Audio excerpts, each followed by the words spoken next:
Asibabingelela abazalwane egameni elihle lenkosi uJesu. Siyabingelela bogogo nomkhulu, obaba nomama, obosisi nabobhuti. Sanibingelela nonke egameni elihle lenkosi uJesu. Sibonga uNkulunkulu bazalwane uphinde wasisiza. Wasithwala futhi wasivusa, wasiqinisa. Simbone silwela, simbone sidlulisa la singakwazi ukuyidlulela khona. Nakulolu suku ke sesingenile bazalwane, sizokhuluma into yasezulwini, sikhuluma into yaNkulunkulu. Siphethe izwi, asiphathanga into eziningi, siphethe izwi nje likaNkulunkulu bazalwane.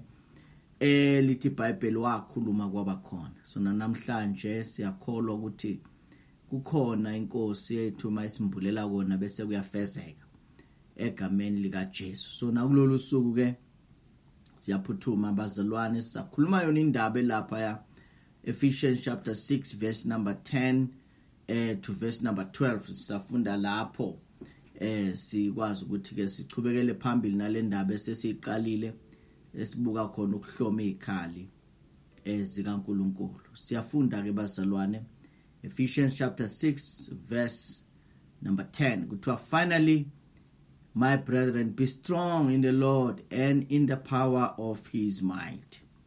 Put on the whole armor of God, that you may be able to stand against the wiles of the devil. For we do not wrestle against flesh and blood, but against principalities, against powers, against rulers of darkness of this age, and against the spiritual host of wickedness in the heavenly places. Therefore, take up the whole armor of God, that you may be able to withstand in the evil day, and having done all, to stand. Sikhuluma ngale ndaba ke bazalwana ke sithandaza. Siyakubonga baba egameni likaJesu nakulolu suku. Siyahlathina makuphakame wena. Izwi lakho leli silifundayo akulona izwi lomuntu, kungako sizithoba ukuthi nakulolu suku maluwenza umsebenzi ophelele enhlizweni yalona lo, empilweni yalona loyo, liveze izithelo egameni likaJesu. Siyakholwa baba ukuthi uma ukhuluma ngezwi lakho kukhona okwenzakala empilweni zethu. Sikunikeza udumo lonke egameni likaJesu. Amen. Sigcinene ke bazalwane sikhuluma ngendaba la ye-persecution. Sikhuluma ngendaba ye-persecution, sikhuluma ngokuhlushwa. Why? Because njengoba kuthiwa hlomani zonke izikhali kaNkulunkulu ukuba nibe namandla okumelana namaqhinga kaSathane. Besifuna ukulandelela ukuthi what are these schemes, what are these ways, what are these strategies the Bible ekhuluma ngazo ukuthi uSathane uma ehlasela uhlasela ngazo. So sibonile ukuthi the enemy has the power to tempt us. He can tempt you. Has also the power to accuse you. Has also have the power to persecute. So now uma ke ehlasela ngalendlela, then kubiza ukuthi thina sihlome zonke izikhali zikaNkulunkulu, zonke izikhali uNkulunkulu asinika zona, siyifake zonke ukuze sikwazi ukumelana nama temptations, sikwazi ukumelana nama accusations, sikwazi ukumelana ne persecution. Because izinto lezi uma umuntu okholwayo ozohlangana nazo. So namhlanje ake sibuke nje le ndawana ethi, what is the motivation behind every persecution? What is the motivation? Uma ngabe kukhona ukuhlushwa kwakho, ukuhlushwa komuntu, ukuhlushwa kwekholwa, what is the motivation behind the persecution? What is the motivation that comes from the persecutor? Yini into emphushayo lokuhlukumezayo? So ke sizobuka lokho nje namhlanje bazalwane, sizobheka lokho nje kuphela ukuze understand, ukuthi mawuhlushwa kusho ukuthi ikhona ekhona la kuwe. Uma uhlushwa ikhona into ekhona la kuwe enhle ebuye enkosini eyenza ukuthi isitha sithi nase ukubheka sibone ngathi ungahlushwa. So ke siyafunda ke lapha ya encwadini yezenzo soqala lapho sibheke nje ukuthi ke yini lento kahle kahle nje asilibeke ibe lula.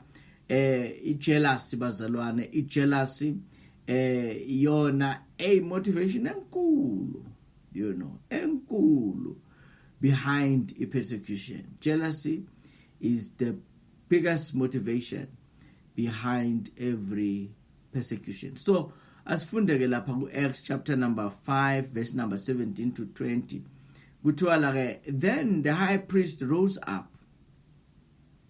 The high priest rose up, and all those who were with him, which is the sect of the Sadducees, and they were filled with indignation, which is jealousy, and laid their hands on the apostles and put them in common prison. So umpristi omkhulu, umpristi bazalwane nabasadusi bavukelwa yini? Umona. Uma uvuka umona benzani? Kuthiwa babeka isandla sabo kubapostoli, bababamba, babafake ejele, bababopha, kuthiwa la, but at night the angel of the Lord opened the prison doors and brought them out and said, go, stand in the temple and speak to the people all the words of this life. So baboshiwe labantu bazalwane, bavalelwe ejele, and sizobuka ukuthi ke now why yini lento eyenza ukuthi umpristi omkhulu avukwe umona? Yini lento eyenza ukuthi kuthiwe the high priest was filled with jealousy? Yini lento leyo? So uma ufuna lonto, asifunde amavesi angayenhla ke, asifunde la amavesi angaphezulu. Khona la ku chapter 5 verse number 12. Siqale ku verse number 12 kuthiwa la, and now many signs and wonders were regularly done among the people by the hands of the apostles. So inkinga enkulu la iqala ngani? Ngokuthi kwenzeke izibonakaliso enkulu nezimanga enkulu ngezandla zabapostoli. So kuthiwa la, and through the hands of the apostles many signs and wonders were done among the people, and they were all with one accord in the Solomon's porch. So ngesikhathi abantu uNkulunkulu esebenzisa abapostoli kwenzeka izimangaliso ezinkulu. Ungakhohlwa kuthiwa umpristi omkhulu wavukwa umona nabasadusi. Abantu laba bazalwane abaziwa njengabantu abarepresent uNkulunkulu, abantu laba babalwa nabantu ungathiwa bayakholwa. But lezi zinto ezenzakalayo bazalwane ngezandla zabapostoli azenzeki ngumpriest, azenzeki ngabasadusi. So into evusa umona, ngiyacabanga ukuthi lento izokusiza ngempela ukuthi uunderstand, ubuke ukuthi nawu sokuthiwa uyahlushwa, uhlushwe emsebenzini, uhlushwe emphakathini, uhlushwe esontweni, ubuke ukuthi yini kahle kahle lento enza lento ukuthi uhlushwe kangaka. Uzoyibona ukuthi ngaba connected net jealousy, kuthiwa kwakwenzeka izimanga ezinkulu, and they were all in one accord in Solomon's porch, yet none of the rest dared join them, but the people esteemed them highly. Abantu babe bahlonipha kakhulu abapostoli, abantu behlonipha abapostoli.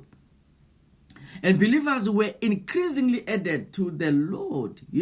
Kwakusindiswa abantu bazalwane, abantu bebona umusa kaNkulunkulu, besindiswa, bephenduka, beshiya indlela yakudala bengena endleleni entsha, bethatha impilo ekuKristu. Elithi iBhayibheli uma umuntu ekuKristu isidalwa esisho, kwaqala konke kuyadlula, bheka sekuvela ukusha. So abantu babesindiswa bazalwane, bephenduka. Inamba yabo ikhula, kuthiwa ke multitudes of both men and women, so that they brought the sick out into the streets and laid them in the beds and couches, that at least the shadow of Peter passing by might fall on some of them. So ngisho abagulayo babelethwe estradini bazalwane, belethwe estradini ukuthi mhlambe nje uPetru mayedlula isithunzi sakhe sikwazi ukubathinta abaphole. So uyabona ukuthi lento ngempela uNkulunkulu wayenza izimanga ngabapostoli ngalesi sikhathi, yenza izimanga, izinto ezingaphikeki bazalwane, izinto ezingaphikeki. Manje abantu bekwaziwa ukuthi ibona abaphethe imfihlakalo yevangeli, ibona abaphethe imfihlakalo yokukholwa, ibona abantu ababaziwa ukuthi baphethe into kaNkulunkulu. Akwenzeki lutho kubo, kuthulekile, and izinto senzeka kulaba abaqala ukufika, abafikayo babamangalela laba. So yingakho ke manje kuvuma ukuthi also a multitude gathered from the surrounding cities to Jerusalem, bringing the sick people and those who were tormented by unclean spirits, and they were all healed. So ngesikhathi abantu bezalwane kwenzeka lezimanga ezinkulu, abantu bephola, abantu bekhishwa amadimoni, abantu bephendukele enkosini, bekhonza uJesu Kristu ophilayo, kuthiwa abapriest, umpriest omkhulu nabasadusi bazalwane kuthiwa bavuka umona. So uyayibona ke lento ukuthi isukaphi, so bavuka umona, bathi no, labantu laba sibafaka ejele, bababopha. So umona ke bazalwane nawubona ukuthi wenzani. So uma uhlaselwa kulula ukuthi uma uthola abantu bekuhlasela, abantu bekhuluma kabi ngawe, bekuhlukumeza, kulula ukuthi uzithole uyisola wena ukuthi inoba inkinga ikimi. Kanti no, inkinga ayikho kuwe, inkinga ukuthi wena usetshenziswa uNkulunkulu uthola umusa, and lokuthi uthola umusa kukwathisa abanye abantu abacabanga ukuthi yibona bokufanele izinto zenzeke kubo, bebacabanga ukuthi they deserve this thing. Kanti no, uNkulunkulu uhamba nawe. So namhlanje ngizokhuluma nawe nje ukuthi ungathuswa ukuthi uyahlaselwa, ungathuswa ukuthi uyathukwa, ungathuswa ukuthi kunamazwi yanzima akhulunywa kuwe, izinto zenzayo ziyamoshwa, kuyavinjwa ngapha nangapha. Umangela ukuthi kanti ngenzeni kangaka, umona wokubona ukuthi ikhona into uNkulunkulu akuphathise yona. Uma sifunda lapha kuGenesis bazalwane, sifunda kuGenesis chapter 26 verse number 12 to 16, kuthiwa la, and then Isaac sowed in the land and reaped in the same year 100-fold, and the Lord blessed him. So unyaka lo bazalwane okwakade kukhona famine, kunendlala enkulu, imvula ingane. And uma uIsaac ecabanga uye eGibhithe, uNkulunkulu wathi no, don't go to Egypt, hlala la ukhona. And watshala ngawo lo nyaka imvula ingekho, kodwa kuthiwa wavuna 100-fold, which is a great blessing, So kuthiwa uNkulunkulu wambusisa kakhulu.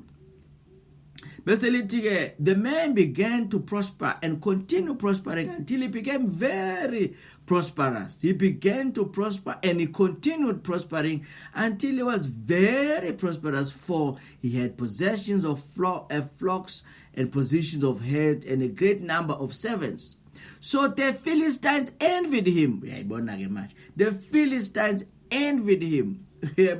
So kwakwata amaFilisti, uma bebona lo muntu uNkulunkulu embusisa, lo muntu uNkulunkulu eyandisa yonke into anayo, and ngekhathi ezinzima, kuqala ngesikhathi la kune famine khona. Yebazalwane, kulonyaka lona njoba kunalesimo esikhona, kuba ngazuthi kufika indlala, kufika ifamine, kufika isomiso, mara kunabantu bazalwana abasurvive kulesi sikhathi. Nawe ubalwa nalabo bantu, abantu abathi no, yebo siyavuma ukuthi isimo sikhona, kodwa sibona uNkulunkulu esidlulisa, sibona uNkulunkulu esilwela, simbone senzela indlela, sibona uNkulunkulu ehlangabezana nezidingo zethu ngendlela esingayijwayela, So abantu ba-expectile ukuthi you will sink like everyone else, but uNkulunkulu uthi no, angeke avume. Uyamkhumbula uIsrael bazalwane uma lapha ya eGibhithe, uNkulunkulu eletha ubumnyama, kuthiwa kwakukhanya kubantwana bakaIsrael. Lingako namanje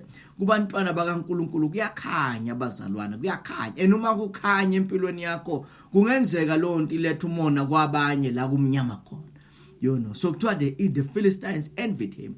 So the Philistines had stopped up the wells which his father's servants had dug in the days of Abraham his father, and they had filled them with earth. Uyabona ke manje sekuvalwa imithombo la kade phuza khona amanzi, ekha khona amanzi. AmaFilisti ngomona wayivala le mithombo. And Abimelech said to Isaac, go away, for you are much mightier than we. Waze wayikhuluma into eyiqiniso umuntu noma emxosha.